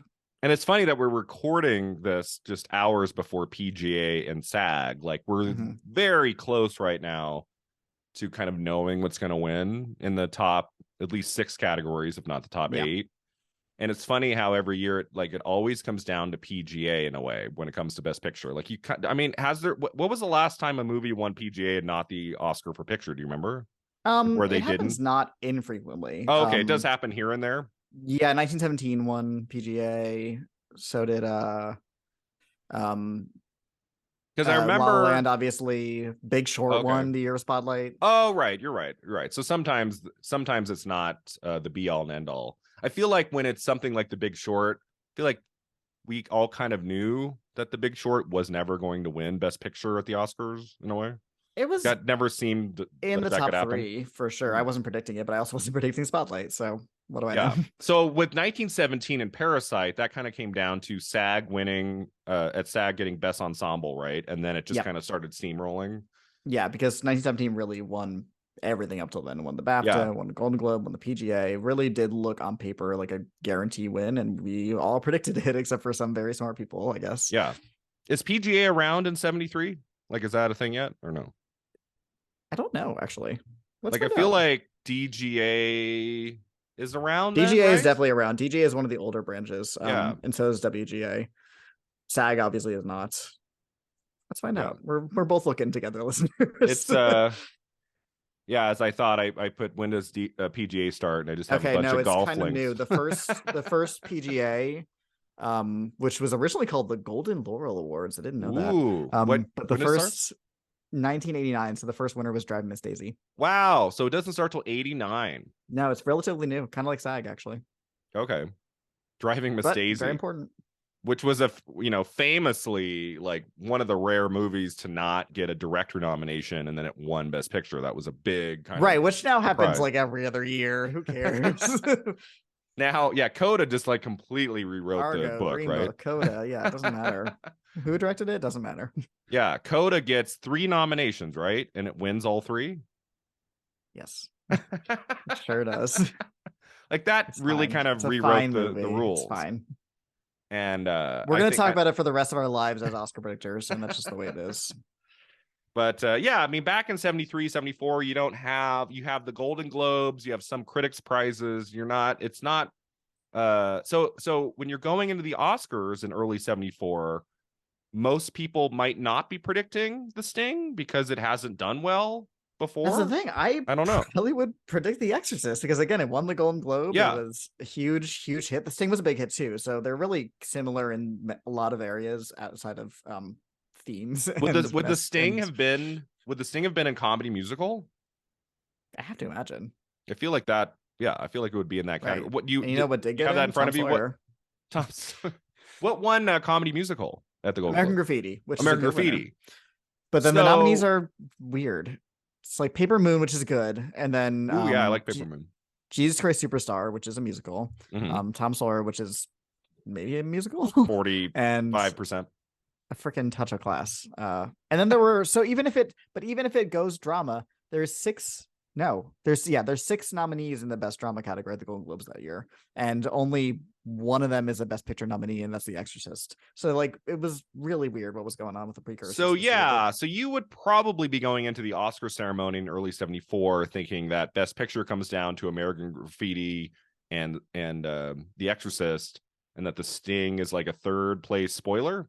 Is that what you would be thinking going into the ceremony? Possibly. I mean, like, every Oscar year is different, and we weren't around to know what the buzz was, and I'm sure there was Yeah. some sort of, conversation happening about this thing at the time, because you don't win 7 Oscars by accident. Yeah, it doesn't just go, that's oh, a near sweep. Can you imagine if today we were predicting another movie to do well and then something we weren't seeing coming won 7 Oscars? Like that would be kind of stunning, right? Yeah, I mean, like suddenly the Banshees of Inisherin like sweeps. If Banshees of Inisherin won, if it were to win almost everything, it won like picture, director. Yeah, it wins picture, director, actor, supporting actor for Key Hogan, and then supporting actress, screenplay, editing. We'd be like, wins all what? awards, and you're like, okay, I guess they really like this movie. But I mean, like on paper, it is a surprise that the Sting wins, I suppose. But I have to assume there was people were having conversations and talking about it. I love a good surprise, Cody. I don't want to predict 23 categories and they all just line up exactly with what I was assuming would happen. That's boring. right? See, that's the thing is I usually do really well with the predictions except for Best Picture. I always lose my mind and then like predict something wacky. You Like in predicted Power of the Dog for Best Picture after PGA. I did. Okay. It was mostly out, I will admit it was mostly out of stubbornness. I'm, not shy. I'm not, you know, embarrassed to say that. Yeah. But the only I'm nervous to say this because it is like my job, but the only Yeah. correct Best Picture nominations I've gotten in the past like 10 years were Nomadland and Argo. Like Sorry. wins, the picture wins. Yep. I Really? I always like I especially with the expanded era and the voters being different, I always like kind of I get too in my head about it. Or there's been a lot of surprises lately, like Roma not winning, 1917 not winning. These are genuine surprises. Yeah. Like I called Green Book winning based off of PGA, and I felt like it's hard, right? With the way that they vote for picture, it's like it's usually the movie that the most people like. It's not Right. necessarily the best film The in the best one. category. Right. It's like that's where I have a little bit of pause right now. This is dropping 2 days before the Oscars, so I can talk about it. Like I still have a little bit of Nervous. pause about Everything Everywhere All at Once. Like I feel like there might be some voters in the Academy who rank it dead last who didn't like it. Like that's Well, possible. that's the thing is, we were saying the same thing about Green Book and that one. I mean, the thing about PGA, why it's such a good predictor is because it's, I think, the only precursor that is preferential The voted, same just like the way. Oscars. Yeah. So when Green Book wins the PGA, which it did, we should have paid attention. When Yeah. Coda won last year, I should have, paid attention. And whatever wins tonight, we're recording this the day of the PGAs, I will Yeah. probably predict for Best Picture. Okay, so Unless it's something completely random, unless it's like Top Gun or something like or Avatar. I'm Which seeing is online people predicting Top Gun Maverick to win a PGA and then it'll win the Oscar for picture, and I'm like, that would be really surprising to me. no, it's just not happening. Sorry, I So know as of I right will sound very now, silly, but if I'm wrong, but as no. of right now, you're predicting Everything Everywhere wins Best Picture at the Oscars? Yeah, it's just you kind of have to. There's like unless you're taking a huge swing with no evidence to back it up besides just a gut Just a instinct, you gut have to predict instinct. it. Yeah, which is fine. Yeah. You can do that, but I feel not me. like outside of Everything Everywhere losing at PGA, I think it'll win PGA. I don't know what can take it down at this point. I feel like if there was a movie to take it down, Top Gun Maverick makes the most sense That's the over thing is that Banshees. most years, Everything Everywhere would be the kind of movie we'd be talking about as like a possible runner up and maybe threat as like, oh, people like this movie. It's like we're playing really well to people, like Coda last year, but it's the front runner. It's the one that's won all the awards so far. So you kind of just, again, you have to predict it unless you're taking a huge swing, which again is fine. But yeah, the science point towards it. So yeah, I feel like back in early 74, you could have felt like The Sting might be the consensus pick over an American Graffiti. American Graffiti came out I think in July. So that's a little bit older. And then The Exorcist is, the new big hit blockbuster movie, but it is a genre film. And I feel like there would have been enough people in the Academy like, we'll nominate it, but I don't want to give it anything. So yeah, I mean, The Sting like, feels like the choice that most people would have gotten behind in early 74. sure, it does make sense, but back then it was not preferential voting, so it really was just like everybody had to put it at number one. So okay. So yeah, the picture nominees are The Exorcist, The Sting, American Graffiti, and Cries and Whispers, and then your favorite, A Touch of Class. That's the thing is Best Picture this year, I think is maybe one of the like top 5 Best Picture years ever. And then there's A Touch of Class. Like there's 4 of the 5 masterpieces. Excellent. Yes, any year would be a good winner, and then you have A Touch of Class, now, which is the worst nominee in the category in history. A Touch of Class does not get into Best Director. Does that make you feel a little happy there? Sure. I'm still mad about it, but the problem is the one that gets in for Best Director is another movie. Bertolucci. Last Tango in Paris. I hate that movie too. So okay, which we talked about. We were yes. both. We saw a lot of strengths in the movie, but also there's obviously a lot of things about it that was a very good episode. Doesn't sit well. Oh, thank you. Yep. And yeah, with your friend. And so, I mean, we'll get to A Touch of Class here. I think that's in May or June. So, I mean, what's going to happen, Cody. I'm going to sit down and be like, okay, Cody hates this movie. I'm going to have my expectations really low, and then it'll just be okay, and I'll like it probably. Right? Yeah, you're going to like it. Like, oh, this isn't bad. But so yeah, so Cries and Whispers does very well. Again, it's Ingmar Bergman's only Best Picture Oscar nominee in his entire career. That is crazy to me that he only got the one in there. But again, it's sometimes difficult to get a foreign language film into that category. So at least it happened the one time. Yeah. I have to imagine Fanny Alexander was pretty close because it, Yeah, wins best that's foreign language film. It gets into 83. director and screenplay. Yes, and the weird thing about the year is it's not a super strong, if That's you ask not a me, strong best picture lineup. 83. I'd have to look at it, but I don't think 83 is the strongest movie year of the decade. So I feel like Fanny and Alexander could have been in like sixth place for Best Picture. For It probably sure. was close. Right, the nominees are Terms of Endearment wins, which is a good winner, and That's a then good it's movie. The Big Chill, The Dresser, The Right Stuff, and Tender Mercies. It's just fine. The Dresser. What is that I kind of about? like that movie. It's about a man who is a like dresser backstage at a like for a Shakespearean actor. Oh, okay. I It's haven't pretty seen good. that one. Big I Chill's saw it great. 15 years Big ago. Big Chill's really good. I like that movie. I But have no opinion on that movie. I've seen it. I'm just like it exists. you don't like the You dancing glad they like scenes? Motown, I guess. Yeah. You don't like Glenn Close rocking She's out fine. in the That's one of kitchen? her weird nominations. I did a video about her last summer, so I had to kind of go into the Big Chill history, find some clips, and I don't know. I like that movie. It's fun. All right, so the last piece of trivia about Cries and Whispers I have here is that it has been adapted for the stage.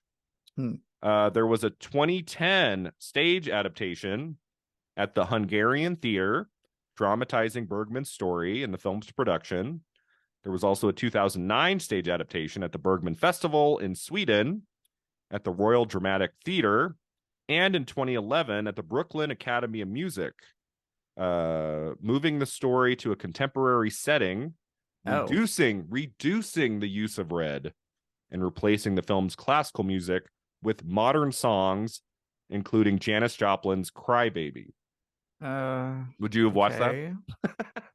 I mean, if they gave me a ticket, I would watch it. That's really weird. Did you know if it was well regarded? I Like, did don't it know. get I good did. Yeah, reviews? it didn't say. I I'd be curious to now, having watched the film. I'm like, how do you make it a contemporary story with?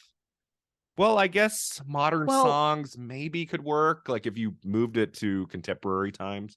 you know what that sounds like, Brian? That sounds like The Big Chill. It sounds The like Big people Chill. hanging out, thinking about death. There was a funeral, somebody just died, and there's a lot of Kevin modern Costner songs. just died, and Yep. we're dancing in the kitchen, right? That's weird. I can't imagine that with not even just the songs, just the modern setting. I keep talking about the universality and the timelessness of the themes, but I think what's important is to have the like structures of the marriage, which are very old fashioned in the movie. I can't imagine it in a modern setting. Right. I mean, I can't imagine it was like the hit of the year by any means, but I'd be curious to see like a clip from it. Like I'd be curious to see like how it went down. So as I mentioned before, Scenes from a Marriage got a modern update with Mhm. Jessica Chastain and Oscar Isaac. So Cody, if they made Cries and Whispers today, what do you think Ooh. it would look like in a movie?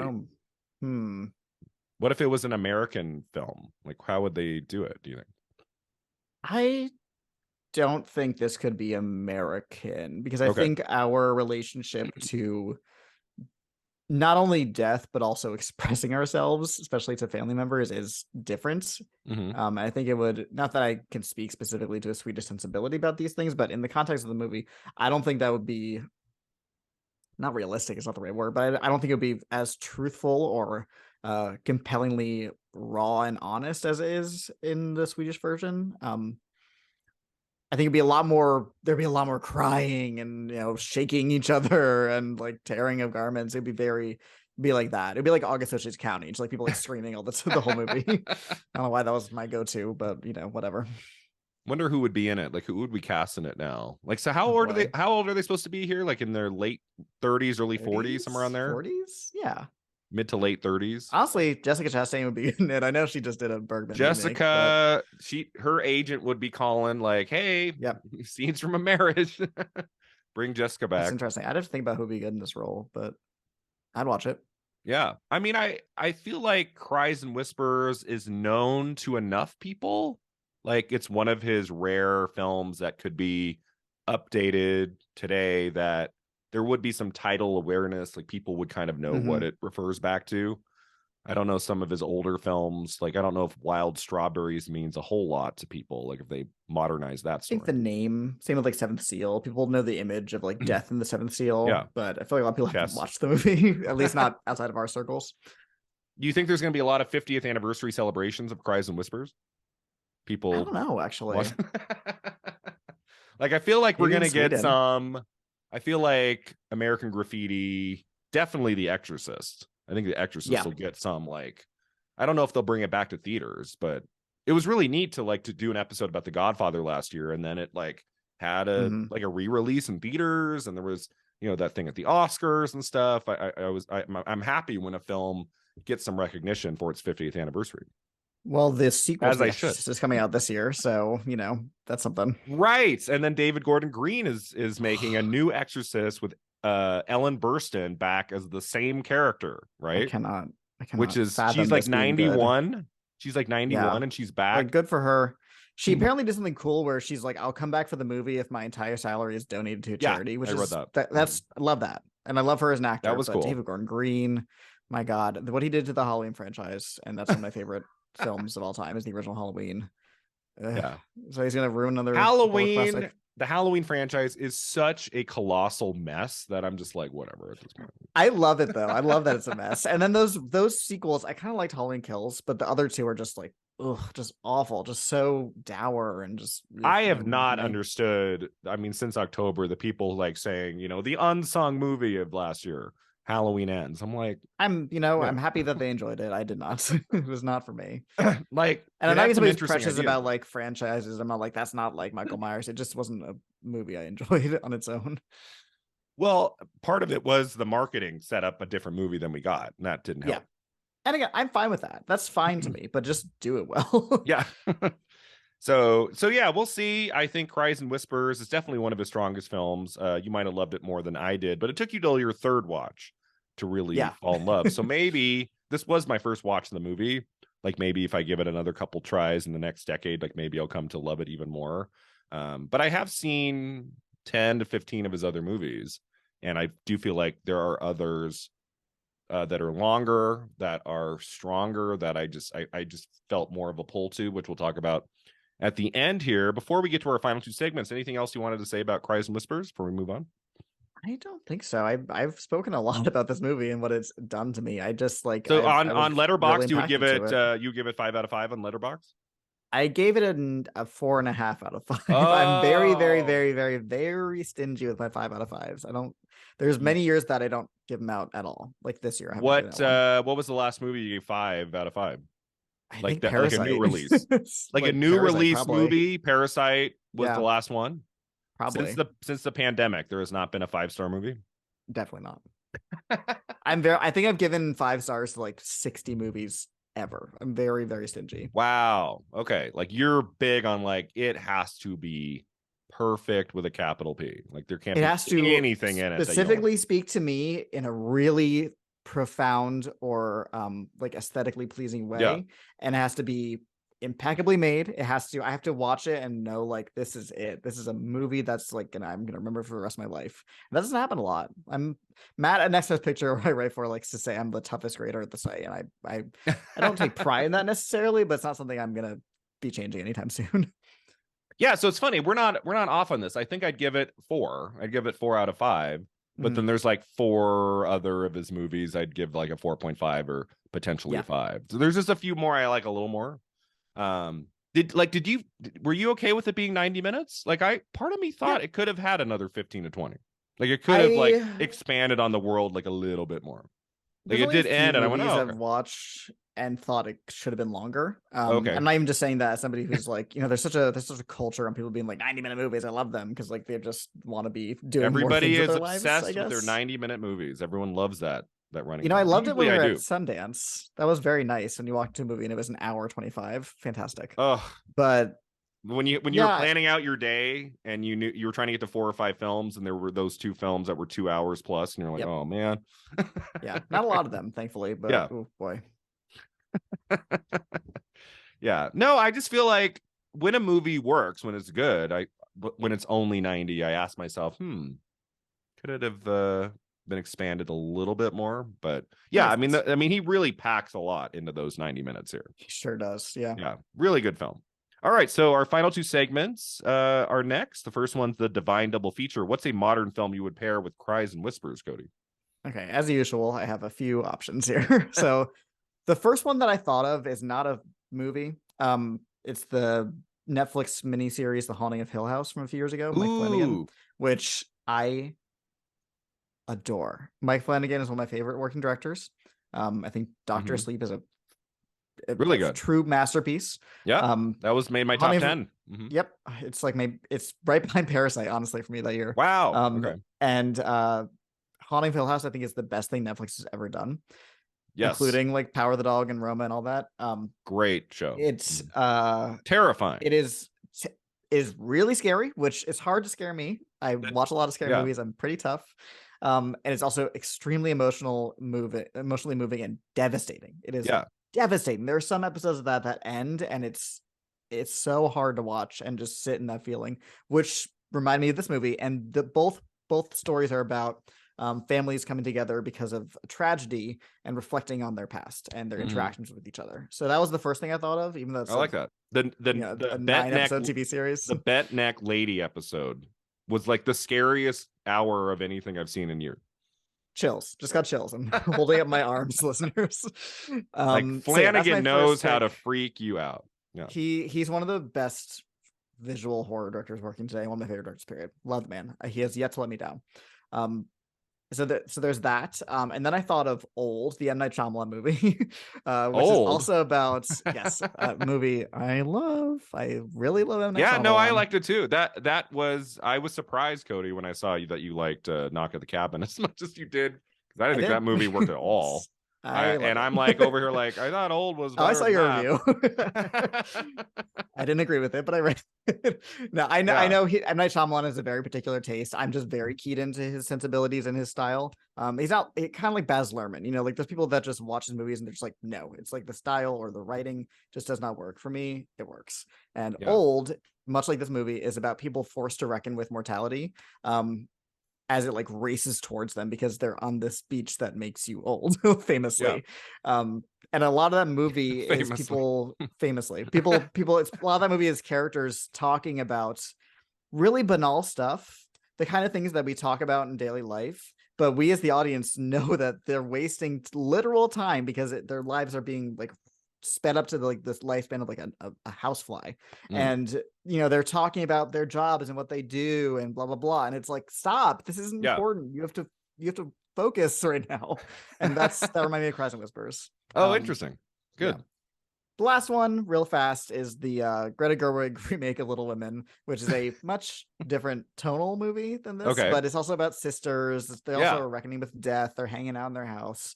It's a much happier movie, obviously, Hmm. but it's also a phenomenal movie and one of the best examples of how the power of adaptation. Mm. That screenplay, what it does with the source material is just, I think, genius. Yeah, So yeah, that was great. that's always a good one to watch. Those are fantastic choices. So my first thought was Amore, and I'm like, that would be like the Oh worst boy, you want to 3 hours. run into traffic after that. Did you see Amore from 2012? That was Oh yeah, really great. Like saw it. like It a came out. really tough watch of a Yeah, it came out woman when I was basically like wasting in away. college. So like every 20-year-old, I was like, I gotta see that movie. Yeah, that was like wasn't that the last Best Picture nominee for all of us to see? I remember it was like pretty close to the ceremony. I was Yeah, like, I that got sounds one about more, right. and I'm sitting there And on it's like a a Sunday fun morning. one. Oh my god. But so I was like, no, I'm gonna pick something that, I mean, that's sad and it's emotional, but it's a little bit more of a comedy. It's got some more levity to it. A movie that I feel like doesn't get talked a lot about. That was my second favorite film of 2016, about a gay son returning home to Sacramento to care for his mother who is sick with cancer. Have you seen Other People? Yes, I have. Great movie. Yes, very good movie. I really love that movie. Molly Shannon, I thought she won, I think, the Independent Spirit Award for Best Supporting Actress. I thought she Yeah, was she great was in that movie. in the conversation for an Oscar. She was like probably in the top She was in the 10 conversation, and it just contenders. never, yeah, just She never. was the only thing the movie had going for it, unfortunately, which is a shame because I think Jesse Plemons is really good in that movie. I Jesse think it's really Plemons well is great. written. Yeah. Mm-hmm. So it was just that movie really hit me at the right time, and I feel like it plays on some ideas that are covered in Cries and Whispers, the idea of like family returning home to care Yep. for an ailing family member. But it also, other people, has moments of levity. It's kind of funny at times, and so I thought that would be kind of an interesting parallel. So Mhm. I think a more, I think there'd be people really just crumbling at the end of Jeez. those Yeah. two films. That'd be too I much. would just, if you put that on, I would probably just leave. No, thank you. Sorry, Brian. You would leave? Like, come on, Cody, we're watching a more. You It's invited me time. over for 4 hours of death. No, Okay. no, no. I wouldn't do that. So yeah, those are all great titles, and I give it my highest recommendation if you've never seen it. Other People from 2016, Mhm. really wonderful film. And then our final segment, Beyond the Flick, we have not talked about Ingmar Bergman yet. So you just watched The Seventh Seal. What did you think of that? I did. I made us start the recording late so I could finish it. Um, I I had a similar reaction to the Seventh Seal that I did the first time I watched Cries and Whispers, where I was Okay. like, respect it, it looks great. I'm sure it really like blew audiences away when it came out because it was talking about things that hadn't been talked about so much in film. It didn't quite break Resonate. through to me in the way I Mhm. wanted. It is very short. It is the same length as Cries and Whispers. Oh, is it that short? It's an hour and a half. It's like an hour 40. Hmm. But it is weirdly unfocused, which is not a bad thing. But it starts with the famous, Death is there, and he is playing a chess game with Max von Sydow. And then there's like 8 other characters he just Yeah. like runs into on the road, and like Death will pop up every now and then there's like more stuff going on with this like troupe of actors. It ends really impactfully. By the time we got to the ending, I thought it was great, and it was about similar things about like the distractions of life when like death is awaiting us. Hmm. We need to be aware of that. um but it didn't quite do the thing I wanted to, but it was still a good movie. I respect it. Okay, nice. So of the films of his you've seen, like how many have you seen of I've only seen like 5 or 6. Like I said, Okay, I've seen the big ones. I've the seen big the big ones. hits. So what's Yeah. like your 2 or 3 favorites of like all of them outside of Cries and Whispers? Like what's really spoken to you? I really liked Smiles of a Summer Night, which is Mm, a rare comedy. It right. I is remember that. it is, and it's a Bergman comedy, so it ends with like a like almost murder suicide, of course. But it is still like a romantic comedy. It was turned into a Sondheim musical called A Little Night Music, which is one of my favorites. Ooh, yeah. Um, Which I just saw today on Twitter. Someone posted it's the 50th anniversary of that. Oh, that sounds about right. Yeah. It's a wonderful musical. I like the musical better than the movie. But the movie is still good, and it's actually quite close to the musical. Is the It's a movie with pretty Elizabeth close Taylor? adaptation. The movie of Little Night Music is, yes, with Yeah. Elizabeth Taylor. Alonso Duralde shared a like I think he shared like a clip of that movie once on Twitter like years ago, and it was her singing Send in the Clowns. Yeah, it's not a great movie, but it gets a bad rap. I think it's fine. It's kind of just like And I thought nothing. her rendition of it was kind of charming. I didn't think it was that Yeah, terrible. I kind of for liked me, I'm unfortunate with musicals. It's the one area that I'm like, the music is so good. I just love it. musical theater so much. And like the music in that is incredible, and that like does enough for me to like forgive a lot of it. Yeah. But yeah, Smiles of a Summer Night is a better movie, but Little Music is a better musical, Mm. but not the movie. If that makes sense. Yeah. Yeah, Um, and he's not really known for comedy, so that's a good title to throw out. no, it's probably his best known comedy. It's an earlier one. I believe it's before he even Set the Seal. I might be wrong, but yeah, I like that one. Okay, cool. Yeah, so that's a good pick. I mean, I've got like most of these films kind of are around third place. Films like Persona is kind of Mhm. more experimental, really interesting film from the 60s. Wild Strawberries is really great. And then The Virgin Spring is a terrific film. And I love that it inspired The Last House on the Left by Wes Craven. Like I love Oh the man, parallel there. That's how interesting. woof. That movie's Um, rough. it's yeah, it's a tough watch. But so yeah, my three favorite, and then The Seventh Seal obviously would be very close to third place. Glad you took a look at it. But my favorites are after Cries and Whispers. Like for me, Hmm. it's Scenes from a Marriage and Fanny and Alexander. And then for me, the best film of his I've seen is Autumn Sonata. I love Ingrid Bergman and Yeah, I haven't seen that one. Liv Ullmann is her daughter. And unlike Cries and Whispers, that kind of bounces around a little bit, like to characters, like Autumn Sonata is really about the mother-daughter dynamic all the way through, and it's Hmm. got scenes of great emotion. and it's one of Ingrid Bergman's finest hours, and Ingmar. And that movie, I remember I saw it in 2019. I remember I was crying at the end. It was just very moving. I found it very well Yeah. done. I look And forward to watching that. I have not seen it, unfortunately. I guess if I'm But still doing this in 5 years, we'll take great. a look. But that's the film I remember like being hit the hardest. And Fanny and Alexander too. Fanny and Alexander is very, very long, very long. Mhm. Whereas Autumn Sonata is just a little bit more of a reasonable running time. So that's Yeah. where it gets over the hump. Fanny and Alexander is my favorite Bergman. That's my number Yes, one. it's great. Pretty easily for me. Cries and Whispers on this watch came quite close, but Mhm. Fanny and Alexander really got to me. And that is, like you said, the opposite of this movie. It takes its time. It's over 3 hours in the film version. There's a longer TV version of her Yeah, in aren't there Sweden. 2 cuts that are There, pretty well yeah, known? it was a TV like mini series. I want to say whatever they called them Right. back in the 70s in Mhm. Sweden, and then it got cut down to a still very long but movie for American audiences.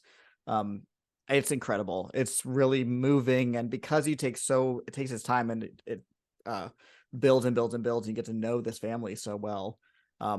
It is really moving when it gets to where it's going and starts to Right. incorporate kind of like magical realist elements, which he does in a lot of his stuff. He does in Crescent Whispers as Mhm. well, but it's really like just magic. It's just magical. Some of the images and the things he does in that movie is really unbelievable stuff. Yeah, I feel like if you have never seen an Ingmar Bergman film and you just wanted to see a few, right? Wouldn't we could say your title, right? The comedy. I think Seventh Seal is kind of like essential Yeah, viewing for him. yeah. That's a 57, I want to say. I think Persona is worth taking a look at from the 60s. And then Mhm. Cries and Whispers, Scenes from a Marriage, Autumn Wild Sonata, Strawberries. Yeah, Wild Strawberries too. Yep, that's a I good haven't seen one. that one. And then yeah, his final like big feature, Fanny and Alexander. I think if you see like those 6 or 7, like that'll put you at a level that you really understand kind of where he's coming from, the kinds of stories he liked to Right. tell, the actors he would work with, the themes he liked to play around with. That's like a good start, like those 6 or 7 films, all really strong. And I'm Yeah, so I happy wanted we to got to watch talk more about for this Cries and Whispers. podcast, but I didn't get have time to. Well, yeah, yeah. You didn't This go is. you didn't get to all of his films before coming on here, Cody? I tried. I've on a lot of the podcasts I'm on, I sometimes frighten the host with the amount of homework I do. I Oh, like to watch as many movies as possible. So I wanted to get I to like it. Autumn Sonata, Wild Strawberries, and Persona, but I just did not have time. So Yeah. So, but yeah, you've seen Fanny and Alexander, so I would say mhm. the next one for you to see is definitely Autumn Sonata. Yeah. It's like really close there with Fanny and Alexander. They're two very different movies. Like one's kind of more coming of age, and another one's kind of dealing with some of the similar themes of like Cries and Whispers and Scenes from a Marriage, and really just a very intimate story of mother and daughter that I found really moving. So yeah, I would recommend you check that one out next. It's really great from 1978. And that Mhm. was Ingrid Bergman's final movie. Like she made one more project for TV called A Woman Named Golda, I want to say. Okay. But Yeah. she knew she was dying, I think, by the time that she was cast in Autumn Sonata. And you can tell, like she's like bringing it. It's almost kind of like she knows, like this could be the last Mhm. one. And so she's just really great in that film. Got an Oscar nomination, and I believe lost to Jane Fonda for Coming Home, Yes, but for coming home. she was nominated for it. Great movie. All right, that takes us to the end here. Cody, thanks for being on Film at 50 again. I'd love for you to talk about where our listeners can find you online. If you have anything you'd like to promote, now would be the time. Of course. Yes, I'm a writer and podcaster for Next Best Picture, so I'm all over the place there.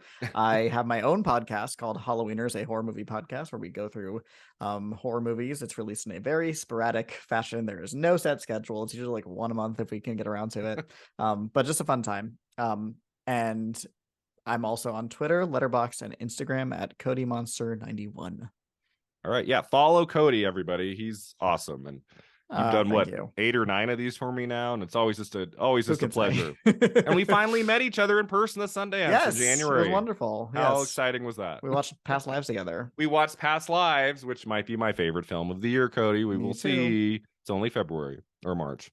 So we'll get there. But yeah, thanks for being here again, Cody. Thanks to all of you for listening. You can find us online at filmat50.com. We're on Twitter and Instagram.